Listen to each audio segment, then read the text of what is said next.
Un film sur le sujet, un film fait par quelqu'un et tout, vous sortez pas, vous-même un peu frustré de ne pas en avoir profité pour dire un truc. Moi-même, je suis un peu frustré que vous n'ayez pas profité. Enfin, il y a un côté comme ça où j'aurais bien voulu que vous y balanciez. Ouais, ce que vous en pensez là quelque part. Celui qui balance le cocktail Molotov, c'est celui qui sauve aussi le médecin.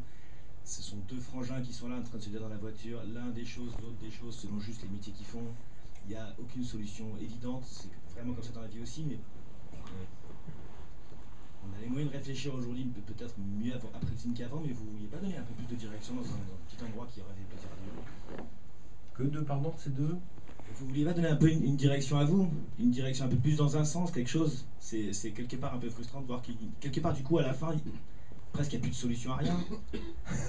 Puisqu'en fait les gens c'est équivalent quoi, quelque part personne n'a tort, personne n'a raison, puis c'est évident, c'est comme ça. Mais je suis bien d'accord avec vous, mais c'est pour ça qu'on est aujourd'hui on en est là. C'est parce qu'en réalité, quand vous parlez avec les autres, moi la scène au début qui ouvre le film, qui est une scène difficile, avec l'arrestation de la femme d'origine asiatique, bah évidemment qu'il faut que... On peut pas finir cette scène avec...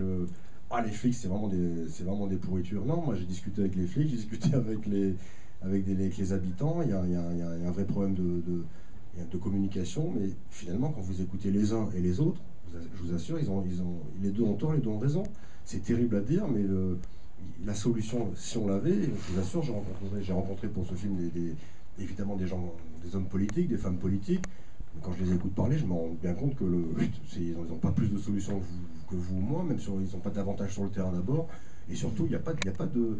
C'est difficile de prendre le parti de l'un ou de l'autre. Quand je parle des femmes, des mères dans le film, de ces trois mères, ben, le personnage de Florence Thomas, hein, qui n'arrive pas à élever ses deux enfants, il y en a un qui part en tôle, les flics qui lui disent c'est ta faute si c'est un voyou, si c'est une carrière, ton nom et tout. On me dit souvent, oui, c'est la faute des parents, de l'éducation, s'ils ont qu'à les tenir à la maison. C'est vrai, mais en même temps, parfois il y a des parents qui sont un peu plus faibles. C'est dans la nature humaine. On n'est pas nécessairement des gens forts. Ben, ces gens-là, il faut aussi les écouter. Elle est là, elle existe. Et c'est pas de sa faute non plus si son môme il prend des chemins de traverse.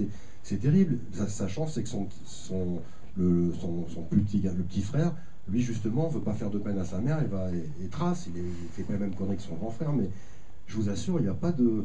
C'est vrai que c'est un peu frustrant, mais c'est le constat qui est frustrant. Et puis je trouve Et puis j'avais envie dans un film de ne pas montrer qu'il y ait de bon de méchant. Vous savez, il y avait un des titres, pour répondre à Ludovic 576 42B, il y avait un truc... Au début, un film, on avait pensé à un titre qui aurait pu s'appeler À hauteur d'homme. Mais c'est un film à hauteur d'homme. C'est-à-dire que moi, c'est pas parce que j'ai une caméra que je peux mettre sur votre épaule et commencer à vous donner un début de solution. Je suis exactement parfois aussi consterné et en même temps parfois aussi surpris dans le bon sens que vous. Vous voyez ? Bonsoir.